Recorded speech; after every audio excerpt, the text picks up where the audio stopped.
Sunday morning, my friend who was visiting and I were planning to do an hour of yoga.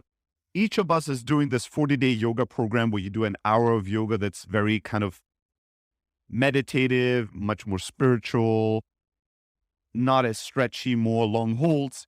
We would do that, and then we would go and rent some electronic bikes and do a whole outdoorsy day and go up into the mountains, into the woods, and explore what's outside of the city of Thessaloniki. Now, before waking up on Sunday morning, the couple of days prior, we had a recurring theme in our conversations, which had a lot to do with insecurity.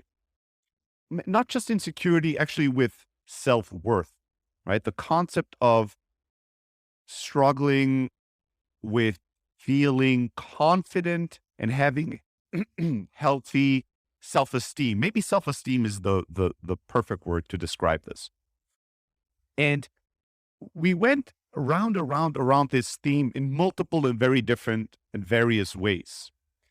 One conversation we had was about, him enjoying being around me and catching that kind of confident clarity vibe and getting some of that for himself, feeling more confident himself around me, feeling more aggressive around me, more confident, more, in his, as we say in German sometimes, in his juice, right? Im Saft sein, to be in your own juice. And another conversation we had was about a conflict he had with some of our common friends, where he's about to embark in a new business venture, and he pinged some really good friends to ask them to lend him money. And the exchange he had with those people was very long and drawn out. First, they said, well, send us a business plan. Then they told him, oh, we didn't have time to look at the business plan. And then eventually, when he got them on the phone, they had all kinds of critical questions. And eventually, they sort of told him that, yeah, well, we're not sure. Maybe you should just find a better paying job and save some money and do this in a different way. He felt hurt by that. It was a mixture of being hurt, being disappointed, but also thinking, oh, now I know where I stand, how these people see me. Now I know how they see me, right? They don't believe in me. They think I'm not going to do it. And instead of just telling me, they dragged me along for 2-3 weeks to this result. There was another conversation that just popped in my mind where he told me about one day where another person that we both know, that we both don't like though, his wife had tried to set him up with a girl and set up a date for him and said, oh my God, I know the perfect girl for you. I'm going to set up a date for you. You should go out with her. And he went out to that date, and he said, the moment I saw that woman, I knew how these two people that set me up see me. It was a great clarifying moment. And then I thought, I should have everyone I know tell me what woman he or she thinks would be a perfect match, just to know what they think of me truly, right? So again, that theme of this is how people truly see me. Wow. This is how low of an opinion people have of me. And we had a dinner conversation prior to a Sunday morning yoga session where we talked about that interaction of him and the friends that didn't want to lend him money for his new business venture. And I'd asked him, I said, why do you think they struggled for so long and why do you think it was such a painful process? Because it sounds like you feel like they knew from the get-go that the answer was no, we don't want to give you money. Why did they go through all that process to give you the no? What do you think? And he was thinking and thinking. He was like, I don't know, maybe they wanted more information. Maybe they wanted more this. Maybe they wanted more that. I go, why would they want all that? Why wouldn't they feel okay about just saying, the first time you said, I think I might want to lend some money, saying, oh no, forget about it. I'm not giving you money. Like, why didn't they do that? And then we went around a couple of circles again, and he ended up at that place of saying, well, I think that they just didn't feel comfortable saying that. And I went, okay, why? What, what was uncomfortable? It's like, I don't know, maybe conflict with me. Okay. What else could there be? Maybe they didn't want to disappoint me. What else? Maybe they were afraid of how I would respond. I was like, ooh, could you imagine that? Have you ever gone around and stretched out your answer and pretended you needed more this or more that because you're just afraid to say no to somebody? And he goes, yeah, I've done that many times. Could you imagine that was the reason they did that as well? And he said, yeah, probably. And then we talked a little bit about this. I think in the beginning of the conversation, his framing was all about they see me as a failure. They don't believe in me. They made me jump through hoops just to say no. And then it turned around and our entire conversation evolved around the concept of being afraid to say the truth, being afraid to hurt other people's feelings, being afraid to be seen as a bad person, a bad friend, somebody that doesn't believe in others, all that. Like it flipped around from them being so arrogantly looking down and laughing upon him to them being really, really afraid and maybe too sensitive to just speak their truth. And these are really good friends that are incredible truth seekers in some areas, and I think most of the people that are friends with them are inspired how honest they are in some areas of life. But then in other areas of life, they're running away from the truth as if their life would depend on it because they're really, really scared of anything that's a conflict-inducing situation. This reminds me of a conversation I had a long time ago with Heaton, where I was, I think Buffer had just started showing all their revenue metrics and profit metrics. And I was asking Heaton, radical transparency. Should every company do this? Should we at Close do this? What about this transparency thing? Isn't that magical? Maybe they're, and Heaton interrupts me and says, yeah, I mean, I am an advisor of that company. I know all their metrics. I know them really, really well. I've been with them from day one. They are very, very, very transparent in many areas, but they're not transparent in all. Nobody is. Do you know their product roadmap? Do you know this? He asked me like 7 questions. I'm like, no. He's like, see, they are transparent about some areas.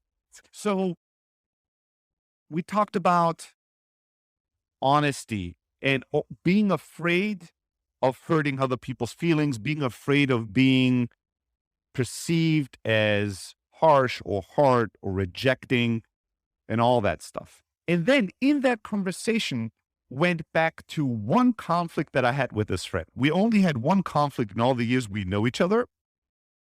And I always remembered that small conflict as his lack of confidence. It was just him being insecure in a certain way. And I never reflected back on that until the dinner and that conversation that we had about honesty and insecurity and this, that, and the other. And here's what had happened. Years ago, 3 years ago, 4 years ago, this friend of ours, the friend that was visiting me, had a podcast and he wanted to interview me on his podcast. His podcast originally started as a podcast he was recording with people in the car, right? It was like, drive with so-and-so, and he would drive in the car and talk to people. But then it evolved to being just a virtual podcast where we would just interview people through Zoom or whatever. I had not known the transition from car to Zoom.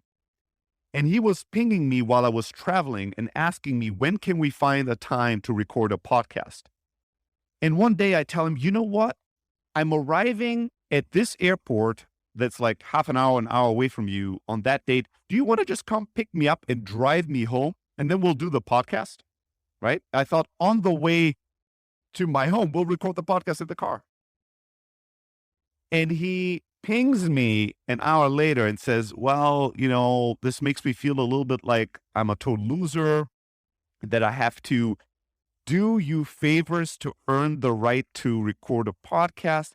I'm more than happy if you don't have a way to get home to come and pick you up and drive you home, but I'd really like to do the podcast on its own merit and this and that and the other. And I was shocked, surprised by that message. And I was like, what the fuck is he talking about? So I'm calling him and I go, what are you talking about, dude? He's like, well, this makes me really feel shitty. Like I'm such a loser. My podcast is so bad that I have to do some work for you to earn that. I'm like, wait a second. It's a recurring theme, you also. Yes, it's a recurring theme in his life.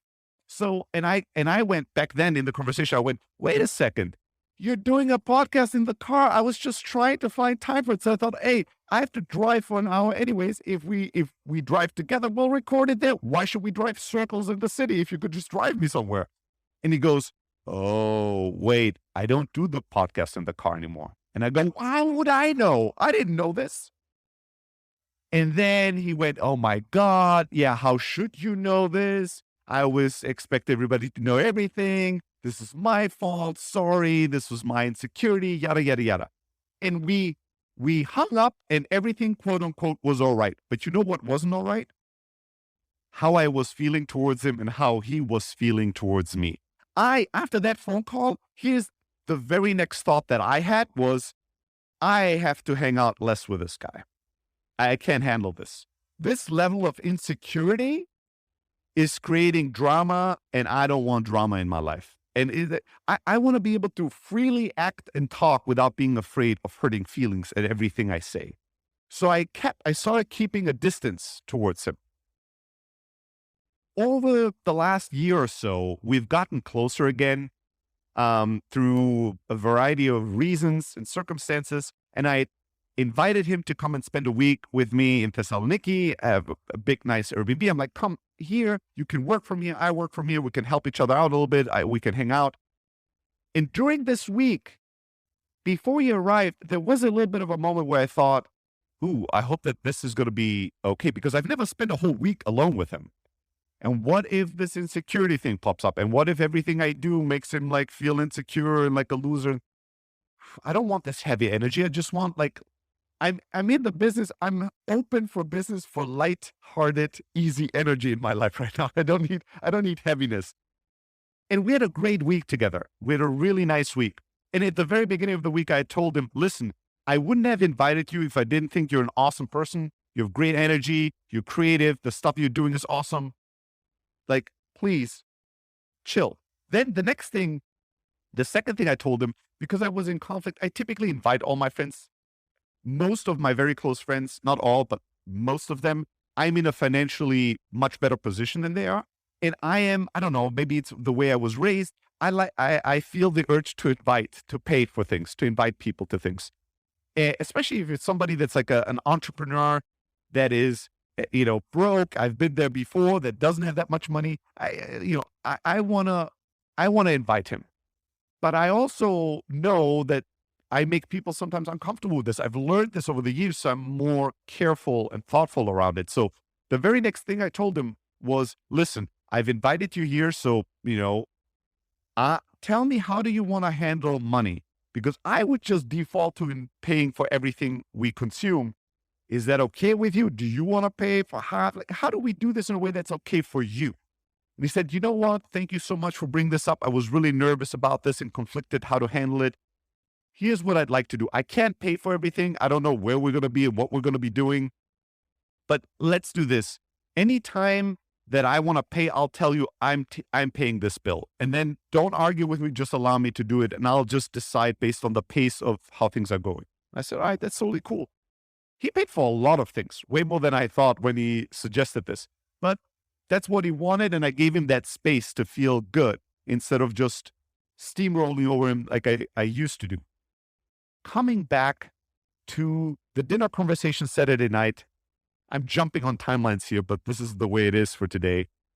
And we talk about these friends that rejected him and how he felt. And then we talked about, and I remembered our little conflict that was about insecurity and him feeling like I thought he was a nothing and had to drive me around to earn the podcast spot.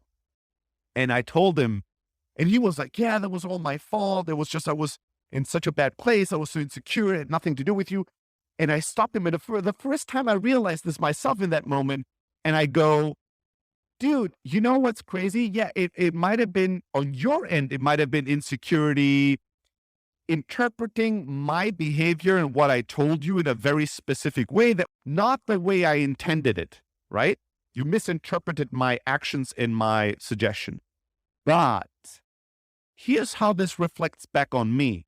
When we hung up and we had clarified the situation, I didn't feel okay. I wasn't clean and clear.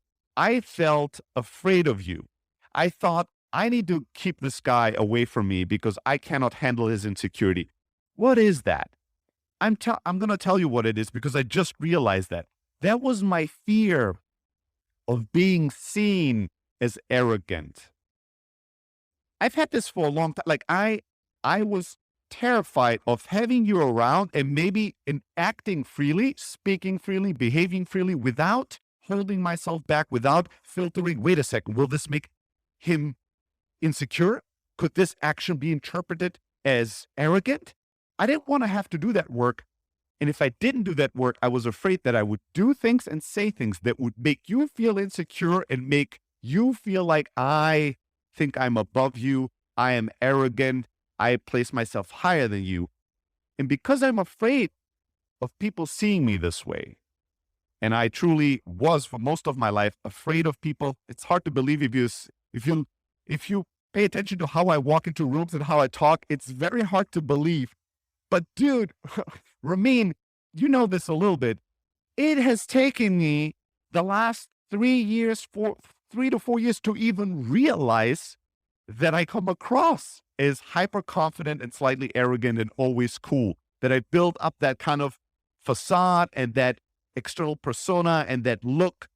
I didn't know for most of my life that that's the exterior that I have crafted, that I had sculpted myself. I didn't know. It makes perfect sense that I did that, but I didn't know. And so I was walking into rooms feeling, sensitive and self-doubting. But if I looked at myself from the corner of the room, I looked like the most arrogant asshole that was like so self-centered and self-secure and, egocentric that thought that everybody's, nothing against the amazingness of how cool and awesome I am. And there's something to that. I do have confidence. I'm not going to pretend that I'm always insecure because I'm not, but I am a way greater deal than I expose.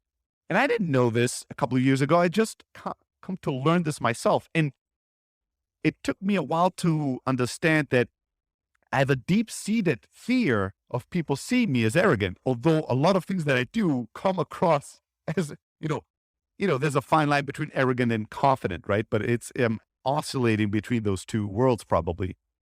So I told him, this dance we danced together. Your part was to interpret my words and my actions as demeaning to you. And then my response to your insecurity was to be afraid of having you around me because I wasn't able and willing and comfortable of dealing with somebody else's insecurity while staying in my security. Why can't I? Like, if I'm really truly secure in myself, if somebody reacts insecurely towards me, that doesn't affect me. That doesn't bother me. But it always did. It's not just him. Many, many times when I was aware that maybe what I'll just say could make, even with you, I've done this many times with you in the past.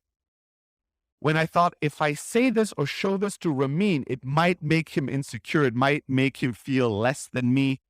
I would either hold back and not say it, or I would say it and edit it down. I would fuck around with it because I was not comfortable with the idea in my head, in my body, that I would say something that would make you feel bad, that would make you feel less than me. I was incredibly uncomfortable with that idea. And at that dinner on Saturday night, I realized, wow, I always thought this was just his issue, but here was on the flip side of that coin was my part in it. And I responded really strongly without noticing it. I thought, I'm so cool. I have no emotions towards this person's insecurity. I will just cut him out from my life because I cannot have insecurity around me. What? This is a pretty harsh and extreme action to take for somebody that is emotionally untouched and unfazed by something. Finally, we get to Sunday morning. Okay. Sunday morning, I wake up and I want to go out to do my yoga routine. This is an hour of yoga. You start the program by the first couple of times, Charlie, our yoga teacher, is guiding us through the yoga routine that she designs for you live and synchronously through a Zoom call. Then she records the whole thing, edits it down, sends you the audio, and then you listen to the audio and follow along the instructions. And eventually, after 40 days at some point, you do that practice without listening to somebody. No music, no person. You do the practice completely within yourself and by yourself. My friend and he, a couple of times during the week of doing this yoga routine on his own in his own room, and I am doing it in my own room, brought up, hey, do you also feel this way when you do it in the morning, where you're really exhausted and you don't want to do it and it really sucks? And I always had to tell him, no, I kind of love it. I actually really, really love it. And I don't have that big of a struggle with it right now. Then a few times he said, oh, how do you do this position and that position? And I went, I don't have these positions. He's like, what position do you have?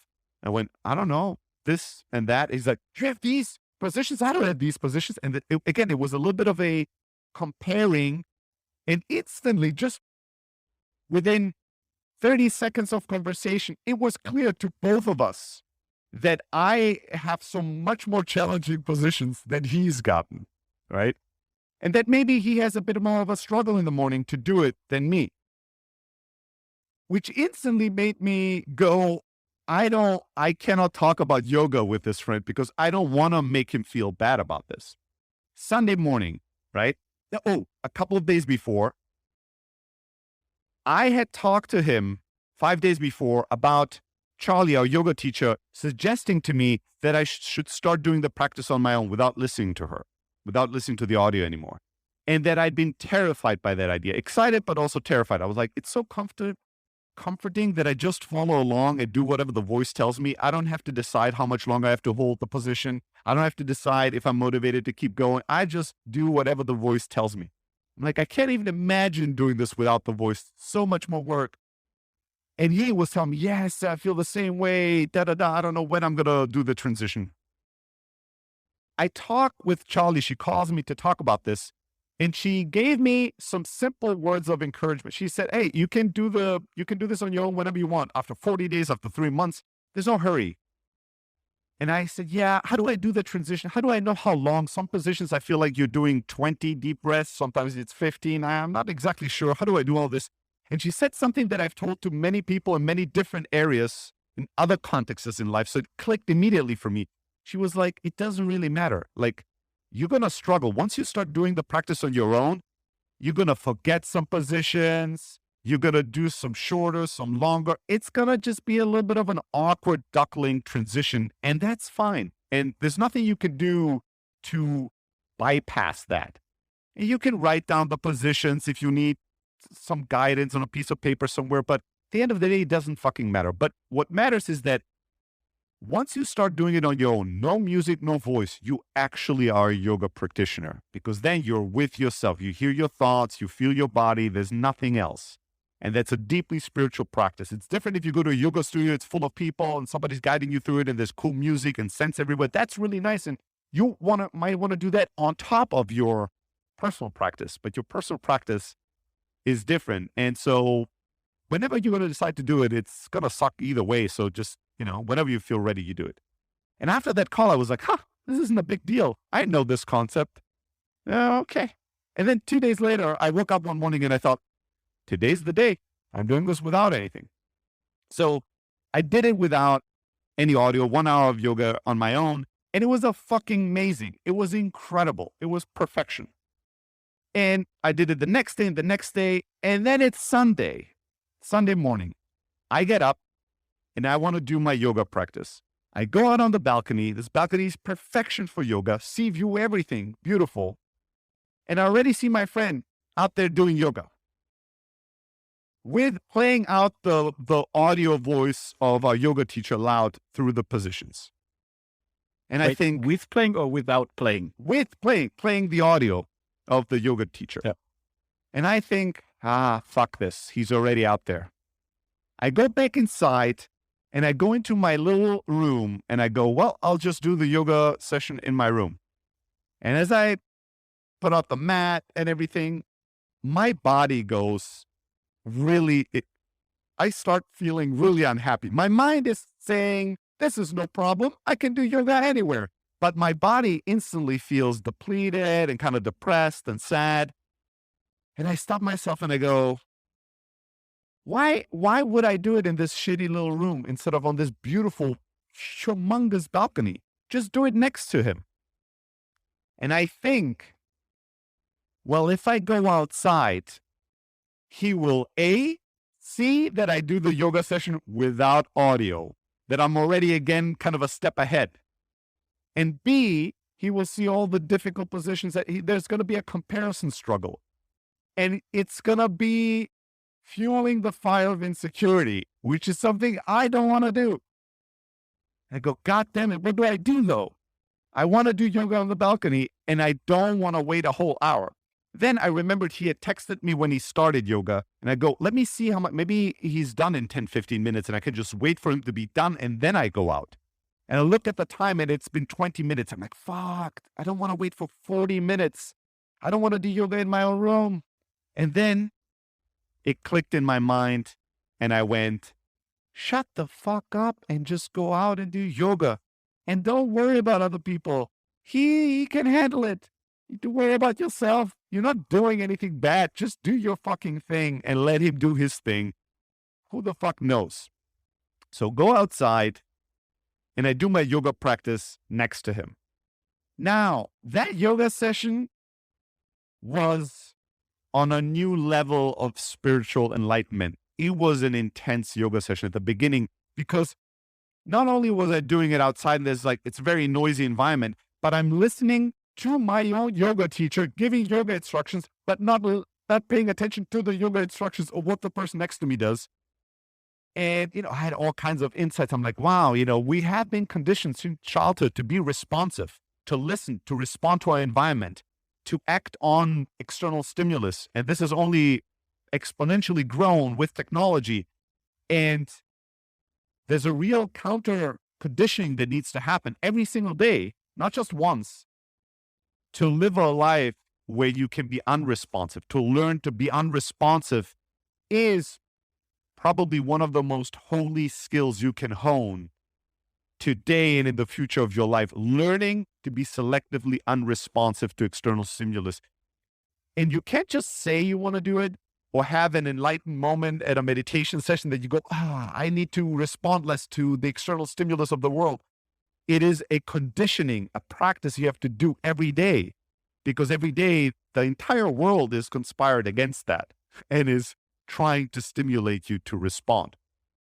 So as I'm going through all these things on my own, I do this yoga session and then at some point it clicks. It's like a download from the morphogenetic field. It's like an instant insight, an aha moment, a eureka moment where I realized the reason I'm so terrified at making others insecure with my competence and my confidence and my arrogance and my whatever, the reason I'm so terrified of making people I value feel bad because of the way I hold space or enter space is because the insecure part in me, the part in me that is maybe insecure in certain areas, maybe a little self-doubting, that part cannot handle the confidence and competence of other people. When I'm in my own insecurity, I feel less when I see people that are more or that are greater or that are ahead. My insecurity is overwhelmed by the competence and confidence and arrogance of others. That's why when I think I see that externally in somebody else, I'm terrified of hurting that person because I am being hurt when I'm in my insecure self, in the insecure parts of myself. And I realized in that moment, the only reason that is true is because that part of me feels disconnected.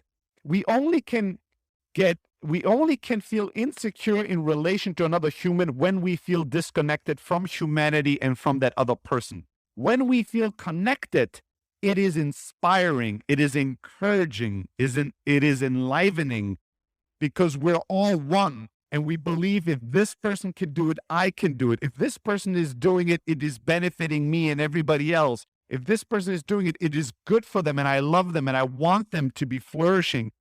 When we see confidence and arrogance and competence in the world and we are connected to the world, we feel connected as part of the whole, part of the group, part of that person's life, impacted by everything that everybody else is accomplishing, we are lifted up by that. Only when we cut ourselves off from people, from humanity, from friends, from family members, from competitors, from whoever, do we look at that and it makes us feel less. Look, this person is high. Look at how much lower I am. This means I am less. I am less worth. I'm less worthy. I'm valueless or less valuable. And I was thinking, or I had this sensation that made me feel it's not a coincidence that I invited him to spend a week with me and that he and I both benefited tremendously from this week of togetherness, because he was benefiting from my confidence and I was benefiting from his struggle at times, because I was also seeing the beauty of it. I was seeing the strength of it. I was looking at him for the first time ever and thinking, he's a fucking dope person and he's so strong. I always saw him as somebody that has a lot to offer, but I never saw the strength in him. I always saw him as maybe a little bit of a softie, a little bit of a gentle soul that's nice but needs protection. But this week I was experiencing him totally differently. I thought, wow, look at all the things he has attempted, all the failures he's had, all the missteps, and look at him. He's still going. He's not quitting. He's still believing. He's still trying. And yet, does he have dark moments? Does he have moments of doubt? Does he have moments of sensitivity where he feels overwhelmed, or where other people make him feel bad or less, or he makes himself feel that way through other people? Yes, he does. But even that requires tremendous strength, a strength that I never had in my sensitive parts. I didn't have the strength to fully feel my insecurity around people that made me feel less. I always blurted it out. I always suppressed it. I always pushed it away. I always moved my focus to something else because I was terrified of feeling that way for long. I was terrified of accepting that feeling. And I was experiencing this friend and thinking, the courage it takes to feel this badly at times, this insecure, this sensitive, and to keep attempting things that are so difficult, so outside your comfort zone, so clearly at risk of not working out, and to keep exposing how you feel and who you are to the people you love without holding back, without moving to the shadows or in hiding. I saw his tremendous strength and it inspired me. And I saw how much power and strength and beauty and humanity and energy he has, and how much I benefit from that. And I could see how he was benefiting from the flip side of that coin from me, right? And so that week that we spent together, oversimplifying him, the insecure, sensitive, creative one, and me, the confident, arrogant, successful one or whatever. It wasn't that easy. But if you wanted to simplify it to those two, the yin and the yang of that, we both needed each other, benefited from each other, and we are each other. Like we reflected back parts of ourselves that are within ourselves. The only reason why he was able to say, having you around me, Stelly, I'm instantly walking with more confidence. I instantly believe more in myself. I'm instantly more energetic. I benefit from that. Is not that I am rubbing off of him as some external piece of metal that rubs off some other metal and there's the material for me on him. It's that parts of him, the parts of him that are confident, that are cocky, that do believe, that are arrogant, that are believing, are activated when I'm around him. Like he sees me inside of, he finds me inside of him, or a part of him that reflects back from me. And that part of him gets activated and he goes, that's awesome. It feels dope to be this confident. It feels dope to believe you're the fucking man. I love feeling this way. But he couldn't feel that way if that didn't exist already inside of him. It was just something that wakes up more when he's around me. It's not that it doesn't exist and I hand it to him as a separate thing he attaches to him. That's not true. And vice versa. In the past, when he was around me, at times I liked it, and at times I disliked it because I went, ugh, I don't want to feel that insecure part of me. Ugh, I don't want to feel that part of me that feels worthless. That terrifies me. That makes me feel really, really bad, and I don't want that. Right? I had the weakness of running away from what he was reflecting back on me. And this week, I experienced him completely differently. Step by step, it wasn't quite obvious to me at the beginning of the week why we had come together. But at the end of the week, that morning doing yoga next to him, I was like, we are one thing. And this week, we're both accepting fully of each other and more accepting of our whole self. And so this week has been healing and holy and awesome. And it's not that we've been giving each other these things. Through each other, we've been willing to see these different parts of ourselves, accept them more, and realize that the part of Stelly that's insecure and feels worthless, and the part of Stelly that's confident and cocky and believes he will rule the world, they're both one thing, and they're both part of the same thing. They're one team. They're part of one ecosystem, one organism. And when they don't feel and relate to each other as two separates, then what one is doing is benefiting the other, and it's complementing the other, and it's not in conflict and polarized with each other. And so I ended that yoga session, and it was amazing. And we didn't talk about yoga. He didn't ask me about yoga. We went on to have a wild adventure that we'll tell you about in private in a bit. And at the end of that wild, crazy, slightly dangerous, adventurous day outside and outdoors that we have in nature, we went to dinner at night. And at dinner, he said, wasn't the yoga session this morning out of this world? I was like beaming. I was this new universe. It was the best yoga session I've ever had. How did you feel? And I went, wow, well, I felt the same way. I had an incredible yoga session. I was high coming out of it. It was incredible. It's like, yeah, dude, it was so dope. He's like, at first I was a little afraid because as you came out, I thought, fuck, I have the yoga audio playing out loud and it's very loud. And I wonder if it's going to distract Stelly from his yoga session. But then I thought, well, he's not saying anything. I think he has his AirPods on. He probably doesn't even hear me. So I don't have to worry about Stelly. I'm just going to do my own thing. And so I did my own thing. And he's like, I could barely see you. Like you were gone. Everything was gone. I was just so in my own little world. He's like, did you hear Charlie? Was it distracting on top of your own audio? And I went, oh, I wasn't listening to audio. I stopped listening to audio for the last couple of days. I've been doing it without. And he went, what? That's amazing. Oh my God. Well, didn't you say you were scared 5 days ago? And I said, yeah, but then I talked to Charlie and he said this and I felt like, it's not a big deal. And I just tried it. It was awesome. He's like, that's so dope. All right, tomorrow I'm doing it without her. For a week, I've been afraid and I've been thinking, it's actually getting annoying listening to her doing the thing. I'll just try this. And if it doesn't work, I'll go back to it, but I'll just try it. And I thought, look at both of us being afraid for each other and each other's experience at yoga in the morning. And look at me telling him, like his response, he was genuinely excited and thrilled and inspired and encouraged by it versus being like, oh my God, I'm so worthless. I can't do this, but you can do it. I think that people, or oftentimes I thought people would think that way because I would think that way, although I would never accept that. A part of, not all parts of me, sometimes I'm super confident and hyper confident, but there is an insecure part of me that would think, wow, this person is way ahead of me. Wow, this person is more than me. And we all kind of project our own insecurities or securities onto each other. It was beautiful to see that reflection that he was afraid he would ruin my yoga session with his audio. And here we were both not ruining anything, having amazing yoga sessions, and at the end being inspired by each other rather than anything else.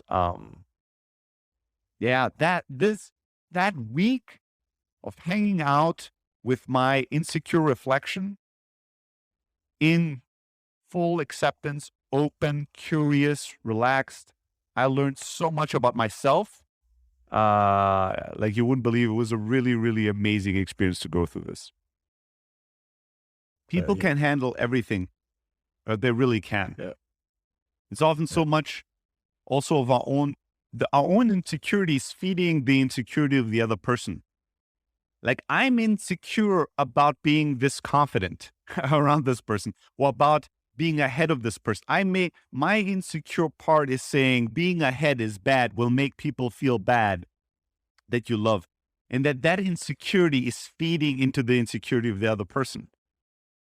I'll get to this in a bit. We went on this wild adventure with the bikes in the mountains. And at one point, we're coming down a narrow road, and there was a stray dog, a large stray dog. And I was playing loud music through my phone while we were biking. And the dog, as we come around the corner and the dog sees us, jumps up and gets really aggressive. And I stop on the bike. I turn off the phone. I tell the dog, this was just music, relax. I put the phone back into my pocket and I start bicycling, towards the dog in a calm and confident manner. And I look at the dog, and the dog at first is kind of observing me, not moving. And then he starts moving his tail and he starts softening in the face. And I go, all right, doggy, we're cool. I'm cool. You're cool. We're cool. And so as I pass the dog starts following me, but in a kind of hoppity hop way where he's like, I'm going to follow you a little bit to see what's going on here. But it went from very aggressive to kind of friendly. It was kind of cool.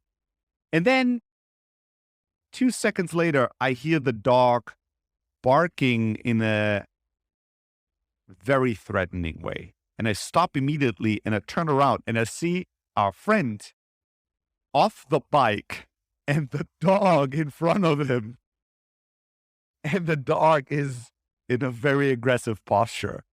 And I think to myself, fuck, will I have to throw a bicycle at a dog today to save a friend? Will this be something I have to experience? I hope not. And I just look at him and I go, they'll figure it out. And my friend looks at me and looks at the dog and gets back on his bike. And the dog is just barking and barking, going closer to him and barking. And my friend starts bicycling awkwardly, wobbling a little bit, and the dog is very aggressively barking behind him, but eventually let him kind of pass the street. And later when we were talking about this dog thing, our friend goes off the bike eventually and looks at me and goes, dude, I'm going to have nightmares about this dog. I was so afraid. And we talked about it and we both thought, the difference between, he's like, I see you. I'm like, look at Stelly, cool, calm, collected, the leader of people and dogs, just biking through it. The dog is accepting of him. And then I come all the way and he's like, I was driving, trying to get close to you. And the dog turned around and was sort of surprised that I was this close to it and got very mad at that. But we were talking about this concept of the dog feeling that you're calm and confident and thinks, okay, there's no danger. This person doesn't want to do anything. And then the dog feeling someone's fear and thinking something is happening here. Is he about to attack? Do I have to attack? Why is there fear here? Right? There's something to be aggressive about. How the animal picks up on it. It was kind of a nice little metaphor for what was happening prior.